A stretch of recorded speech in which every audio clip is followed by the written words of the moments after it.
Is a recession just around the corner? The stock market plunging after President Trump said he would not rule out the possibility of a recession.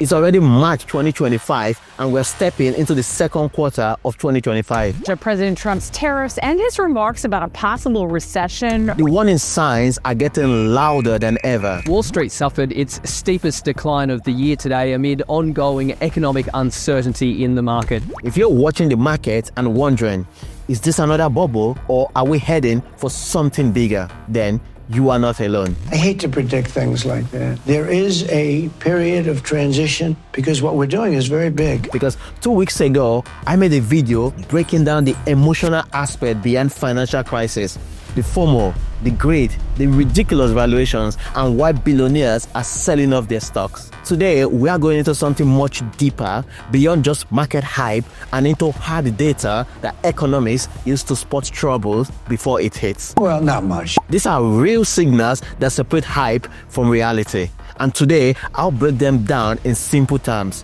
What are they? Why do they matter? And more importantly, how can you stay ahead of the curve?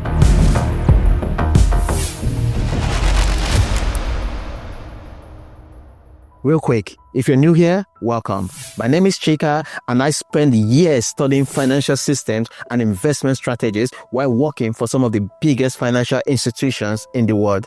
And along the way, I've seen firsthand how the wealthiest individuals think about money differently than most people. And my goal with this channel is simple: to help you understand money the way the rich do, so you can start building your very own version of financial freedom. So, if that's something that sounds interesting to you, hit that subscribe button, because every week on Wednesdays and Sundays, I break down money, financial market, and how to protect your wealth. So, let's get into it.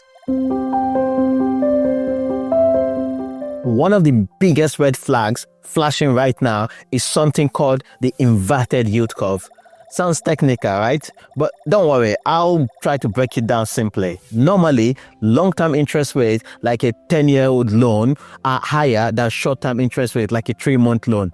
Makes sense, right? I mean, you would expect to earn more interest if your money is locked up for a decade versus just a few months. But when that curve inverts, everything flips. Suddenly, short-term rates are higher than long-term rates. That's like your bank offering you a better interest rate on a 3-month loan rather than a 10-year-old loan. That's totally backward. And here's why that's a huge problem. Every time since 1950 that this has happened, a recession followed about a year later. And it's such a reliable indicator that even the Federal Reserve watches it closely like a hawk. And guess what? As at late February, the 3-month and 10-year Treasury rates flipped. That's the Fed recession alarm literally going off. Now, does this guarantee a downturn? No, but it's a major warning sign that investors and economists are keeping a close eye on. But it's not just the bond market that's flashing red, is it? Stocks are totally getting hammered as we speak. 2024 was a huge year for stocks, hitting record high, but 2025, not so much. Recently, we've seen the worst week for stocks since last September, and the S&P dropped about 3% in just 1 week. By early March, the index had fallen 6% below its all-time high from mid-February. Now, that's not a crash, not even close, but it does show that volatility is creeping back in. So think of it like a fever, a small one.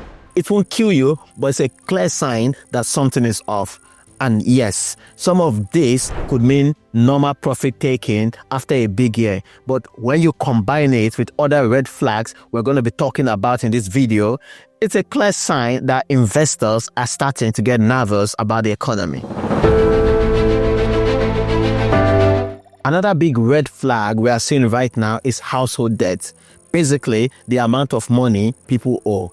And lately, Americans have been using credit card and loans like never before. And it's getting pretty serious because at the end of 2024, the total household debt hit an all-time high of over $18 trillion.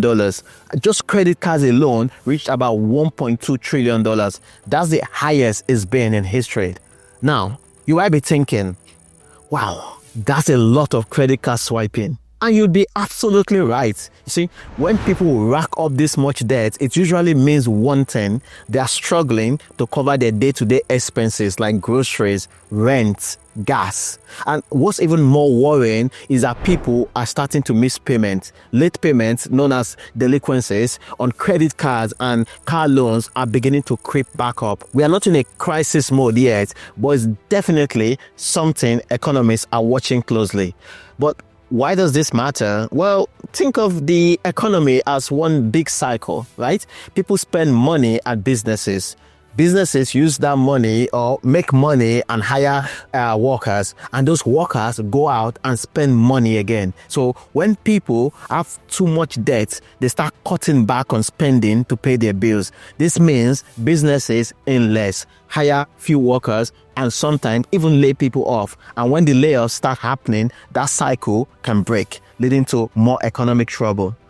And there's another twist, really. High debt becomes even tougher to manage when interest rates are high. So when you hear about debt hitting record levels and more people struggling to make their payments, it's important to pay attention, because it could mean that the economy is heading to some rough patch.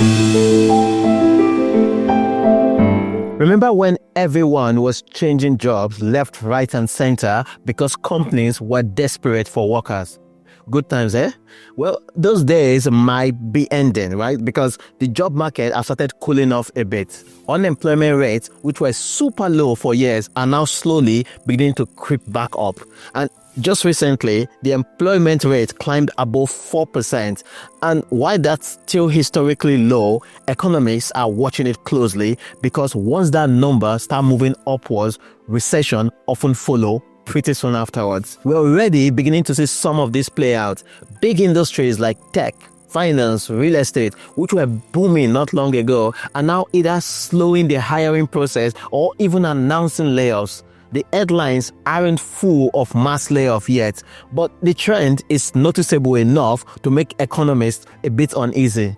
Now, this isn't a sign that the economy is about to crash tomorrow, so don't panic yet. Think of it like a yellow traffic light telling you to slow down and pay attention. But another thing to keep your eyes on is the consumer confidence. This is just a fancy way of saying how good or bad do people feel about the economy. And lately, people are starting to get a bit nervous. For instance, a major consumer expectation index fell to levels that's often seen before recession. Why does this matter? Well, if people start feeling worried about the future, they tend to spend less. Less spending means businesses earn less, which could further slow down the economy. So it's a bit of a self-fulfilling prophecy. When you put these pieces together, a cooling job market, increasing layoff, and a failing consumer confidence, you get a picture that's a bit uneasy. We are not in a crisis mode yet, but we are definitely at a stage where paying attention is critical. The next few months will be key. Now, let's talk about inflation and interest rates, the two things that decide whether your money stretches further or feels like it's disappearing into thin air. First, the good news: inflation has cooled down, like a lot. Remember when gas, groceries, rent, their prices were just skyrocketing. Remember back in 2022, inflation hit 9%, one of the highest levels seen in decades. Fast forward to the end of 2024, it has dropped to about 2.9%, and that's much better, isn't it? Some prices have even stabilized while others have come down. But don't celebrate just yet.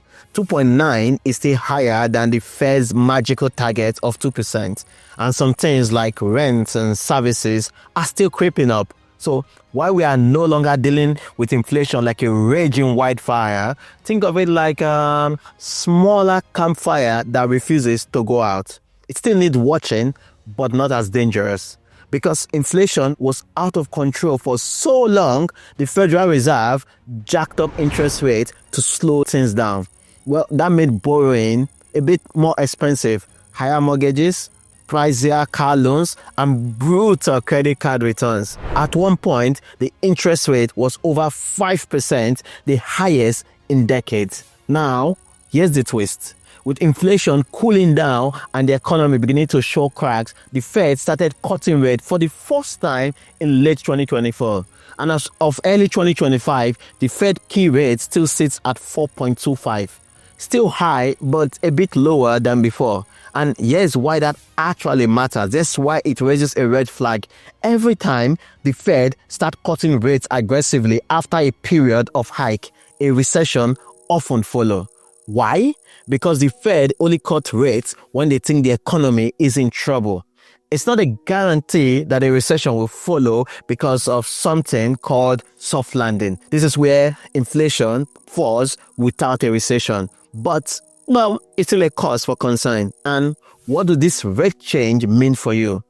Borrowing is still pricey. The average credit card interest is around 20+%, and which is really high. Think of it. Mortgage rates are still higher than they were a few years ago. If the economy slows down, paying off loan could get even harder. On the flip side, if you have savings, you might notice that your bank is paying you a bit more money in interest. But here's the bottom line. Inflation isn't the crisis it was in 2022, but the Fed shifting gears tells us that something big is coming. The next few months will reveal whether we are in for a soft landing or for something much rough. So, what should you do? With all these red flags, what's the game plan? Well, it's easy to feel anxious, but let's be real. A recession isn't the end of the world. It's a normal part of the economy cycle. The key is to be prepared and not panic. And I'll show you how you can stay ahead and protect yourself. Firstly, build an emergency fund. If you can stash away some extra cash, ideally aim for 3 to 6 months worth of living expenses in your fund. And if that number feels a bit out of reach, start small. A few $100 can be a lifesaver. The goal is to have a financial cushion so that if your job gets weakened or prices start spiking again, well, you have peace of mind, because peace of mind is priceless. Secondly, pay down high interest debt. Debt is like an anchor when the economy slows down. Credit card interest rates are brutal right now, over 20% on average. So the more you can afford to pay off, the better. Think of every dollar of debt you clear as one less thing to stress about if things get rocky. Next, trim the fat from your budget. Now is a good time to audit your spending. Are there subscriptions and luxury items that you barely use? Maybe you can scale back on dining out or those impulse purchases that keep putting you on the back burner. Cutting back doesn't mean no fun. It just means making intentional choices so that you have more financial flexibility when you really need it. And then keep your resume and skills sharp. No one likes to think about layoffs, but they happen when companies tighten their budget. Be proactive, update your resume, refresh your LinkedIn, and stay connected with your networks. Why? Because if your industry is slowing down, well, you need to consider upskilling and learning a new skill that makes you more marketable. And next, stay invested, but diversify. If you have investment, don't panic sell at the first sign of trouble. That's how people lock in losses. Instead, make sure your portfolio is diversified, meaning it's spread across different types of assets. Historically, market bounce back hard and fast after a recession, and downturns can even be a buying opportunity to those financially able to invest at lower prices. And yeah, stay informed without doom scrolling. You see, knowledge is power, but fear isn't your friend. Keep an eye on economic updates from reliable sources, and don't let every dramatic headline send you into panic mode. You're already ahead of most people just by watching this video. So stay aware and not be obsessed. And here are my final thoughts. If a recession does hit, history tells us one thing: it won't last forever. On average, recessions since World War II have lasted about 10 months, and every time the economy bounced back strong, and so can you. So, is a recession guaranteed this year? Well, not necessarily. There's still a chance of a soft landing where things could stabilize instead of crashing. Some economists are cautiously optimistic while others are more alarmed. The truth? Nobody really knows for sure. Not me, not the Federal Reserve Chairman, not the so-called experts on television. That's why the smartest move is to hope for the best and prepare for the worst. Now, I want to hear from you. Do you think a recession is coming? Are you noticing higher prices, fewer job opportunities, or even layoffs in your own life? Drop a comment below. Let's talk about it. And if you find this breakdown helpful, hit that like button and subscribe to the channel. I break down money, financial markets, and how to protect your wealth every Wednesdays and Sundays, so you can stay ahead no matter what the economy throws your way. Thanks for watching, and I'll see you in the next one.